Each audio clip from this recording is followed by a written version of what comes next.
Mesdames, Messieurs, bonsoir et bienvenue à votre émission La Parole au quotidien. Toujours en notre compagnie, le curé M. Serge Tidjani, curé du secteur Saint-François de Laval. Alors, la semaine dernière, on discutait de miséricorde et on a bien saisi la signification de ce mot, en particulier de la relation que cela implique, tant au niveau de notre relation avec Dieu que la relation avec les autres. Alors, cette semaine, le thème « Dieu, un Père miséricordieux » et comme je le disais en introduction, en compagnie de M. Serge Tidjani. Bonsoir. Bonsoir Mirko et vous aussi, bonsoir. J'espère que vous avez eu le temps de vivre, d'expérimenter de la miséricorde que Dieu fait pour vous pendant la semaine qui vient de se passer. De tenter de relever le défi. De relever aussi le défi d'être miséricordieux. Oui, j'espère, puis je vous encourage comme je m'encourage à ce qu'à chaque seconde à la fois, nous soyons toujours plus proche de cette miséricorde de Dieu. Monsieur Serge, vous vous êtes un peu confessé à moi en préparation d'émission en me disant que lors de votre formation, vous aviez passé une quarantaine d'heures simplement sur le thème de Dieu, un Père miséricordieux. Donc, ça semble avoir été quand même une étape qui vous a quand même un peu marqué dans votre cheminement personnel. Oui. Est-ce que je me trompe? Oui. Vous avez raison, Mirko. On ne peut rien vous cacher.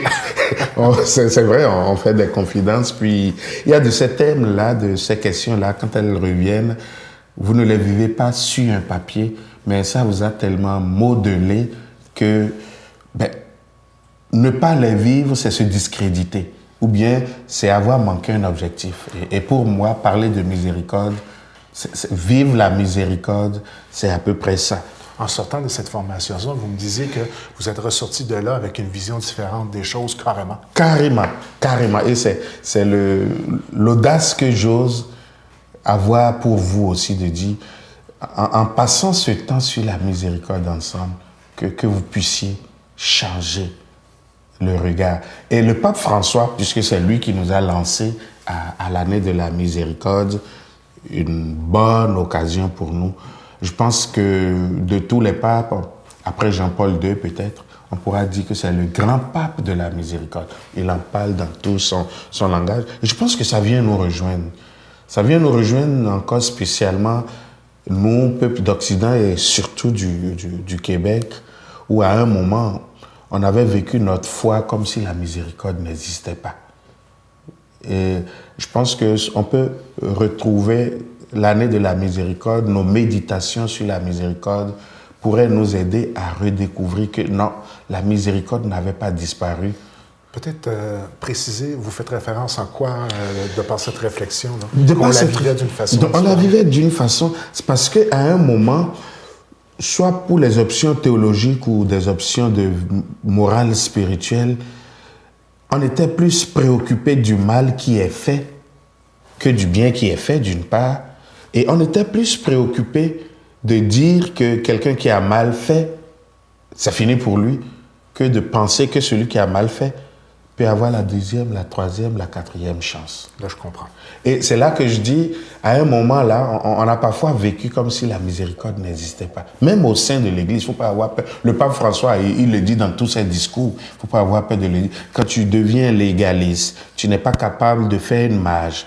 Quand tu n'es pas capable d'avoir une empathie et que c'est juste des tests que tu as pris où le péché restera péché, là, oublions pas, mais où tu décides que tout est péché pour les gens alors que tu peux les aider à cheminer, là, tu te dis, est-ce que j'ai vécu avec miséricorde? Ne pas oublier de garder une place au cheminement, quelle que soit l'erreur qu'un être humain peut commettre dans sa vie. Hein? Quelle que soit l'erreur que l'être humain, et ça c'est important.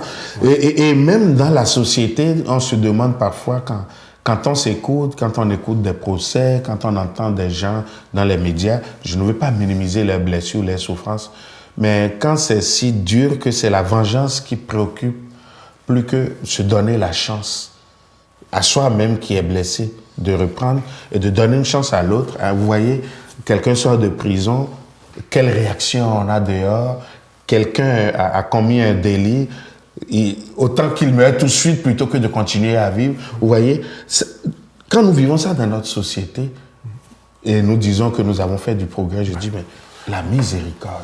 Vous dites ça, vous me faites penser un peu à la différence que moi, je suis arrivé dans mon cheminement personnel entre l'Ancien Testament et le Nouveau. Hein. Oui. L'arrivée de Jésus, là. C'est comme l'apparition première de la miséricorde en soi. Et vous n'êtes pas le seul, parce que justement, notre émission aujourd'hui, on en va parler de Père miséricordieux. Vous n'êtes pas le seul à avoir souvent vu que c'est dans le Nouveau Testament qu'on parle de la miséricorde de Dieu. Mais c'est pas vrai. Bon.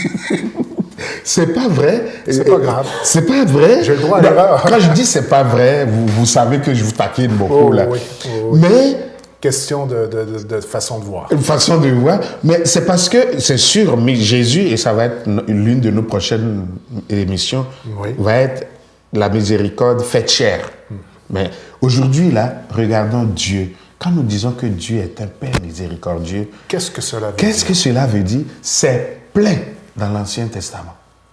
Et c'est pour ça que tout à l'heure, je vous disais, non. Je disais, Peut-être voir. Moi, le Premier Testament, il me traumatise un peu. il moi. traumatise, Oui, hein? parce que je trouve que c'est très...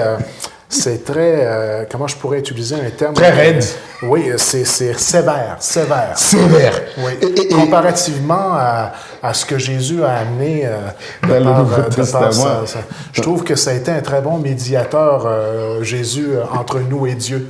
En tout cas, c'est peut-être une façon Non. très simpliste de voir les choses. Vous avez raison, en Oui. fait. Et vous n'êtes pas seul à le penser. Mais ce qui est merveilleux, et c'est ça que on va rester beaucoup dans l'Ancien Testament aujourd'hui. Bon, merveilleux. Juste nous faire remarquer, quand nous disons Dieu Père miséricordieux, la dernière fois nous avons défini la miséricorde et j'ai lié ça beaucoup à la maman, à la mère, Tout à fait. le sentiment maternel, les entrailles de la maman. Mais Dieu est aussi un Père. D'abord, c'est la première chose, il nous donne la vie. Dans le livre de la Genèse, comme dans toute la Bible, c'est Dieu qui nous a créés. Donc, et il nous a fait, comme on l'a répété sans cesse, à son image. Donc Dieu est un Père parce qu'il nous a créés. Il est un Père qui prend ses responsabilités de Père vis-à-vis de nous. Il nous donne la vie, il fait croître la vie en nous. La vie, la croissance, l'être, c'est Dieu qui nous donne ça. Donc la paternité de Dieu, c'est ça pour nous. Mais lorsque nous disons Père miséricordieux, c'est quelle est l'attitude de Dieu comme papa? Et à la limite, à la fin de l'émission, je pourrais dire quelle est l'attitude qu'un papa doit avoir comme Dieu. Tout de suite, un beau texte que j'aime aussi dans Exode 3. Quand le peuple d'Israël est en esclavage en Égypte et que Dieu apparaît à Moïse au buisson ardent, qu'est-ce qu'il va dire? J'ai vu la misère de mon peuple. J'ai entendu le cri de mon peuple et je viens pour le délivrer. Ça, on va lire ça pendant ce carême, je ne sais plus quel dimanche c'est. Alors, Dieu est comme un papa qui souffre parce que son peuple souffre. Mais Dieu, c'est aussi un papa qui entend. Donc, Dieu, ce n'est pas un Dieu loin, puis moi ici. Nous avons l'habitude de dire lui là-haut, oui, mais lui là-haut, c'est aussi lui là avec moi, qui est capable d'être si proche de moi pour entendre mon cri, pour entendre ma souffrance, et qui ne s'arrête pas à l'entendre, et qui réagit en venant me secourir. Donc, cette attitude de Dieu dans le livre de l'Exode, ça va être une attitude qui va traverser tout l'Ancien Testament. Tout l'Ancien Testament, quand Dieu lève un prophète pour parler au peuple, c'est pour l'aider à se redresser. Quand même Dieu punit le peuple, c'est comme un père. Le père n'est pas toujours là à donner du bonbon à son enfant. C'est par tendresse aussi, c'est par amour. Vous avez été, du moins dans ma génération, les enfants aujourd'hui, je ne sais pas, mais dans ma génération, tes parents pouvaient te punir et tu savais qu'ils t'aimaient pareil. Donc, Dieu, c'est cette attitude-là qu'il a vis-à-vis de nous et qu'on va retrouver dans tout l'Ancien Testament et sur lesquels les gens vont méditer. On ressent un peu dans le Premier Testament qu'il tente et il ne fait pas que tenter. Il va de l'avant avec un chemin qu'il nous trace avec certaines balises. Hein. C'est ça. Mais c'est un pédagogue. Et il nous envoie, oui, tout à fait. Et il nous envoie c'est pas des disciples, mais des prophètes ou des situations. Exact. Mais regardez, Prenons l'histoire d'Israël. Qui prouve la mission Qui première. prouve la mission première de Dieu. Ce qui caractérise Dieu, et François va le dire dans ce qu'on appelle la bulle d'induction du jubilé, la lettre qu'il a envoyée pour dire on va faire un jubilé. À son numéro 6, il cite Thomas d'Aquin et il va dire ceci. La miséricorde est le propre de Dieu, dont la toute-puissance consiste justement à faire miséricorde. Si nous disons que Dieu est tout-puissant, c'est parce qu'il est capable de faire miséricorde, peu importe ce qui arrive. Donc, il est vrai que c'est vraiment sa mission première. C'est son aide première. J'apprends Son ça, aide première. j'en prends conscience aujourd'hui. Là. Je C'est trouve ça son aide intéressant. premier. Ouais. Sa puissance, si je dis que Dieu est puissant, ce n'est pas parce qu'il fait le tonnerre ou fait les tempêtes de neige, C'est qu'il est miséricordieux. c'est parce qu'il est miséricordieux. Puis Dieu sait, hein, pour ne pas reprendre son nom tout simplement, que c'est vraiment pas facile à faire. C'est pas facile. D'où sa puissance. D'où sa puissance. Et je pense même que humainement, nous aussi, là, j'ose penser que quand nous pardonnons, là, nous sommes plus forts. La tendance normale est de se venger, est de protester, Tout à fait. est de réagir. C'est le grand qui pardonne. C'est le puissant qui pardonne. Et là, donc on voit la puissance de Dieu en ce moment-là. Là, on parle de puissance, mais pour revenir à la proximité, Dieu va sauver Israël. Le peuple va se retrouver dans le désert. On manque de pain. Dieu va leur donner le pain. On manque l'eau. Dieu va leur donner l'eau. Il leur a promis une terre. Il les emmène dans la terre. Et Dieu, quand ils ne vont pas être fidèles à l'alliance qu'ils ont conclue avec lui, il les laisse. Puis ils s'en rendent compte, ça ne marche pas. Ils appellent Dieu au secours. Dieu vient les aider encore. L'histoire de l'Ancien Testament, et c'est peut-être ça souvent qui fait que les gens disent c'est raide, c'est difficile, c'est que Dieu respecte votre choix. Mais à un moment, vous vous rendez compte que ça ne peut pas continuer. On l'appelle au secours et Dieu est encore là. J'allais dire comme un bon Québécois, il n'est pas tanné de donner encore la main et de reprendre la route. Puis ce qui est bien avec le Nouveau Testament, c'est qu'on n'est pas encore à échéance de ce qui a été demandé, peut-être. Hein? Non, on n'est pas encore à échéance. Il y a encore de la route. Oui, tout à fait. Il y a encore de la route. Oui. Et ce qui va être merveilleux dans l'Ancien Testament, c'est cette présence constante de Dieu, bon temps, mauvais temps, qui accompagne toujours l'être humain. C'est vrai que François, le pape, il va dire, Dieu ne se lasse jamais de pardonner. C'est nous, les humains, qui nous lassons de demander pardon. Et le pire, c'est qu'on ne sait même plus parfois qu'on est pécheur. Je vais vous lire, on parle du Dieu de l'Ancien Testament. Moi, j'aime beaucoup les psaumes. Je vais vous en lire quelques-uns. N'oubliez pas, la dernière fois, je vous avais parlé de Exode 34, 6 à 7. Je ne suis pas très fort pour retenir les numéros de Bible, mais lui, il m'a marqué. Je vais vous lire un psaume, psaume 102, où on parle de Dieu comme un Père patient et miséricordieux. Et qu'est-ce qu'on dit de lui? Il pardonne toutes tes offenses et te guérit de toute maladie. Il réclame ta vie à la tombe et te couronne d'amour et de tendresse. Fermez les yeux un instant et imaginez Dieu vous décorer. Plus que vous décorez, vous habillez. Et vous voyez comment Dieu est vraiment un Père miséricordieux.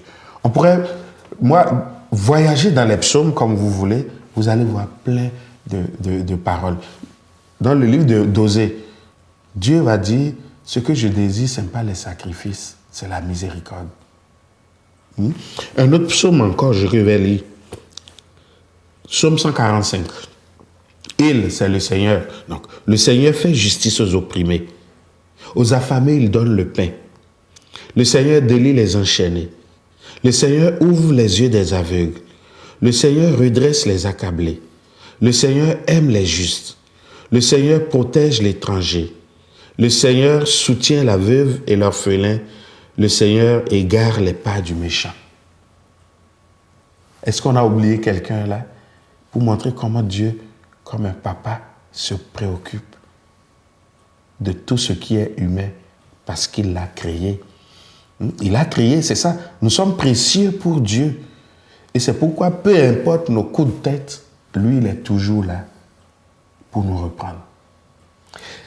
C'est la compréhension, dans le fond, qu'il faut avoir de l'implication de Dieu au niveau du Premier Testament. C'est ça. C'est vraiment un Dieu Père. Le Père miséricordieux du Nouveau Testament, c'est celui-là. On pourrait citer plein de prophètes. Tous les prophètes sont dans cette attitude-là. Même lorsqu'ils donnent des sommations au peuple, c'est comme pour dire, fais attention, là, papa va te punir. Fais attention, si papa ne réagit plus, tu vas avoir de la peine. Et là, on change, j'allais dire, même la dynamique de tout l'Ancien Testament. Donc, les 2 psaumes sont de beaux exemples. De beaux exemples. De cette application. De beaux exemples. Et puis, vous pourriez prendre votre livre, votre Bible, ouvrez n'importe quel livre, vous aurez toujours de belles méditations sur l'amour, la miséricorde de Dieu. Mais moi, comme je vous dis, mon secret à moi, c'est dans les psaumes. Parce qu'on dit le brevier quand même. Alors, vous en découvrez tout le temps. Comment ça? Il est bon comme ça. Puis si je l'ai lu, je l'ai prié. Des fois, il y aurait des gens à la maison, les psaumes. Oui. On les retrouve à quel endroit? Dans la Bible. Ils font référence. Est-ce qu'on les retrouve au niveau des différents... Donc, ils sont ensemble dans un paquet, là. Vous regardez la table de Matthieu. C'est pas dans le Nouveau Testament. Non, c'est dans l'Ancien Testament. C'est dans l'Ancien Testament. Oui. Et pourquoi j'insiste là-dessus? C'est parce que c'est en même temps... l'un derrière l'autre, là. Oui, l'un derrière l'autre, numéroté. Et pourquoi je parle souvent des psaumes? Parce que c'est en même des prières dans lesquelles on parle à Dieu. L'humain que je suis dit à Dieu, voici comment je te vois. Donc, la rédaction aurait été faite par qui à ce moment-là? Là, bon, on dit que l'auteur... Je pose la question. Oui, on dit que l'auteur des psaumes, c'est David. Mais je dis on dit, parce que c'est une collection qui a fait son chemin et qui a eu ses compilations. Ça porte beaucoup à réflexion quand on fait la lecture au niveau des psaumes. Oui, et parce que les psaumes aussi nous font traverser l'histoire de l'amour entre Dieu et nous. Entre Israël, ce peuple-là, avec qui Dieu a eu tant de souffrances, mais pour qui Dieu a toujours été présent. Et ce que Dieu a vécu avec Israël, c'est ce qu'il vit avec toute l'humanité. Dieu reste un père comme ça. Alors, ça revient à ce que je disais tout à l'heure. Si je vois Dieu comme un père en ce sens-là, quand je suis père ou quand j'ai une responsabilité de père, je comprends mieux ce que moi, je dois être pour les autres. Donc, en terminant pour cette semaine. En terminant, je voudrais juste dire que la miséricorde de Dieu n'est pas une idée abstraite. C'est concret, c'est réel. Ça peut se toucher. Et Dieu nous révèle son amour comme un papa et comme une maman. Et il va d'ailleurs nous dire, même si une mère, une maman pouvait oublier son enfant, moi je ne t'oublierai jamais. Nous sommes précieux pour Dieu, à tel point qu'il peut s'émouvoir, c'est viscère. Il a une attitude viscérale qui fait que dès qu'il s'agit de l'être humain, Dieu est préoccupé. Il s'émeut pour nous, il pleure avec nous, il rit avec nous, il nous relève quand nous tombons, il nous remet debout pour repartir, il nous encourage à être meilleurs. Voilà l'image de la miséricorde de Dieu. Et comme je le disais, c'est ça qui fait que Dieu est tout-puissant. Si Dieu n'était pas miséricordieux, il ne serait pas Dieu et il ne serait surtout pas tout-puissant. Et quand vous et moi, nous avons compris cela, n'ayons donc pas peur, si nous sommes tombés, de lui tendre la main pour qu'il nous relève, un peu comme un enfant qui lève la main et dit « Papa, au secours ». Si nous sommes debout, de lui dire « Donne-moi la force, donne-moi l'énergie pour rester debout ». Et je suis sûr que le Dieu Père miséricordieux fera toujours route avec nous dans chacune de nos vies. Bonne semaine à vous et que Dieu vous accompagne, vous montre sa miséricorde et vous apprenne à montrer sa miséricorde aux autres. Merci.